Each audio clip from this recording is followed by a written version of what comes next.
The Chinese Grand Prix has concluded, and there are some major talking points from last weekend in Shanghai. So let's delve straight into that. I'm joined by Jazz and Pigeon, and let's start off with the obvious. Congratulations, Kimi Antonelli, the youngest pole sitter, and he won the Grand Prix.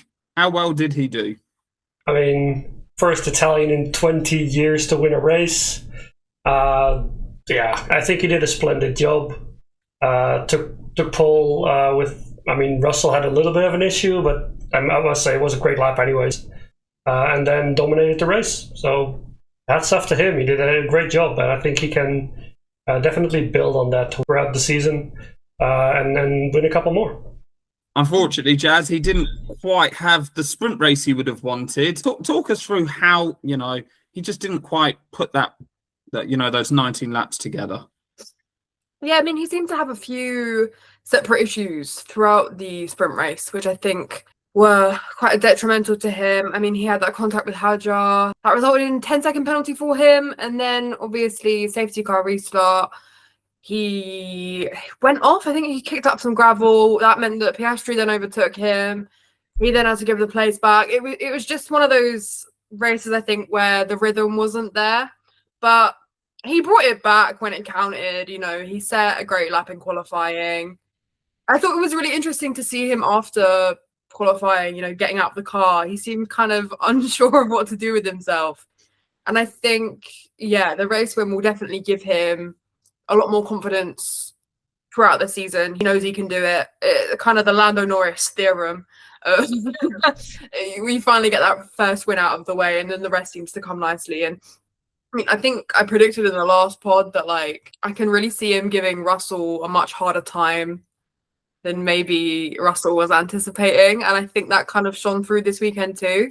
So I'm excited to see what else he does for the rest of the season, because that race, he just had it completely under control. I think he had one little moment, the rest of it just completely under control. He's definitely shown that he's got the ability and the speed and, the head to get that win. Well, Mercedes are certainly cream of the crop this season. And just behind them, Ferrari. Now, they provided the entertainment throughout probably the sprint race and the main Grand Prix. And the two Ferraris, they were going at each other. They were racing hard. And, it was fun to watch, guys. It was very fun to watch. It reminded me a lot, actually, I think Bahrain 22, with the shoe on the other foot for Leclerc, maybe. Yeah, he was getting it from Lewis from every possible opportunity. Now that Lewis is happy and he's comfortable in a car, they've still got work to do, but that's the best set of circumstances for him. He's a driver that thrives when he's happy, and ultimately, he's so much happier than he was last season. I think even for the last few seasons that he was with Mercedes, I think they are very well matched, and Lewis has got that edge of the fact that he's a 7-time world champion. The regulations suit him better.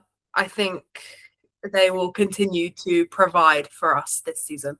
That race was pretty interesting, especially considering that we went out of Australia with a little bit of, negativity about how the way the overtakes are being done right now, and we still saw that in China.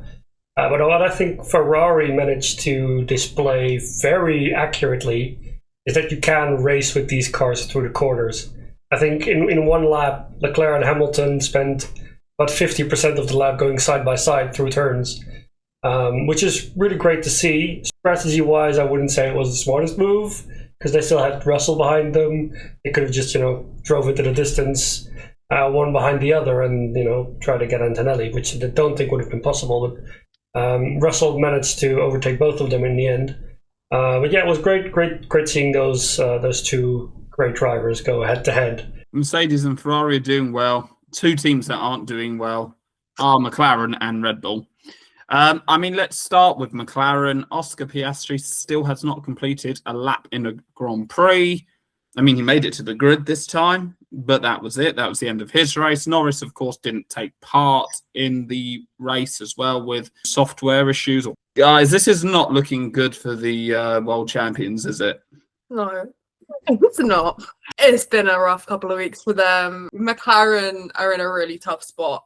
I think we also need to maybe acknowledge that Mercedes are not being super forthcoming with how that engine operates to its full potential, which is expected, but there's definitely a conversation to be had there about how you as the engine manufacturer have a responsibility or not. I suppose that's something I think to talk about this season, and we're going to see plenty of issues with that as Mercedes keep winning and McLaren struggle to start a race. I think they are a team that will very, very much benefit from this 5-week break we're getting in April, because we know them as a team that can outdevelop other teams this era that they're in. Hopefully they can come back after that break with something of a package.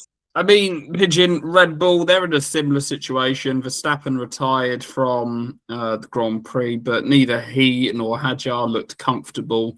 I mean, all race weekend. It's just a far cry from what happened in Australia, where we thought, oh, you know what, Hadjar's looking good in the Red Bull. Verstappen's brought it back, but he couldn't really bring back after 2 bad starts. He couldn't really bring it back. Red Bull need to go back to the drawing board, don't they?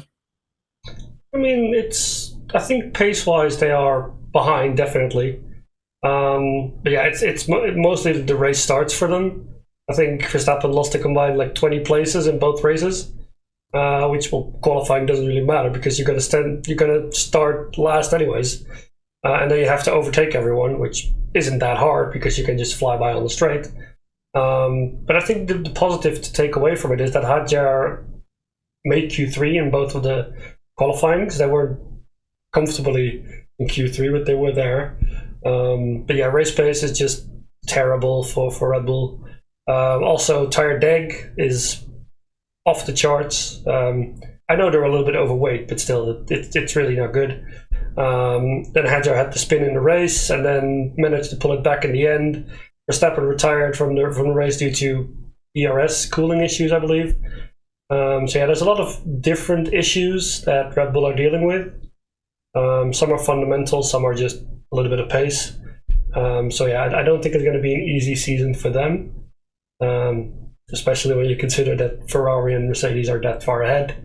But I think they will be able to kind of mix it in with McLaren maybe. I think it'll be interesting to see how Red Bull and McLaren compare once we're on the other side of that break, because I think, you know, McLaren have that advantage on the race starts that Red Bull don't necessarily have at the moment. I think off the line is shocking, you know, the wheel spin that we've seen from Max on the onboards, just not getting away. But, you know, you look at a team like Mercedes who can very quickly make that difference up again, and it's just not happening for Red Bull. It's all doom and gloom, but let's end on a couple of, you know, happy notes. Alpine, double points finish. Colapinto scoring his first points with the team. That's got to be celebrated. I mean, the highlight of that race was the fact that Colapinto was running in P2 for a large part of the race. And kudos to him. He was managing the pace. He had Ocon and then the remainder of the Mercedes and the Ferraris behind him, and it took them a while to get past. So that's very positive. Of course, he has a Mercedes engine, but still, pretty impressive to see him take that long stint and kind of extend it to the part where he didn't lose too much time, only to then swiftly be ran off the road by Ocon. But you know, still. Yeah, the Alpine were doing splendidly. Double points, which was the first time since Brazil 2024 when they had a double podium. So yeah, hats off to him, and they drove an amazing race. Jazz, finally, Carlos Sainz scoring a couple of points for Williams, which he pretty much said was like gold for them. It was a fantastic achievement considering they are one of the slowest teams on the grid. He drove a good race. Yeah, I mean, I think small wins for Williams at the moment. It's not going to be an easy season. We all thought on the back of last season, right, okay, they're on the development train. It's going to be P5 in the Constructors' Championship, and we might get a podium. And now we're celebrating a P9 finish. But a win is a win. A few years ago, Williams were in tears over scoring a point. So, you know, small mercies at this point. I would say with Williams, Alex Albon is just not happy at all with pretty much anything happening there. But hopefully with James Vowles on the case, they will make some of that progress. You know, he's a great engineer. So, you know, we've seen how having team principal engineer crossover, it does work very well in some cases. So yeah, let's just wait and see with Williams. It's good. It's a step in the right direction. They are very much overweight still. You know, other teams in front of them have managed to go sub 700 kg. They are not there yet. So I think, again, another team that will benefit from going home, having some time off, regrouping. I just hope Alex Albon can find some peace. There we go. Thank you very much for watching, and we will be back with more content very soon. Also check our socials. We are everywhere. We are on Twitter, TikTok, Instagram and Facebook, so do check it out for all the latest news. And we have been the Fastest Podcast.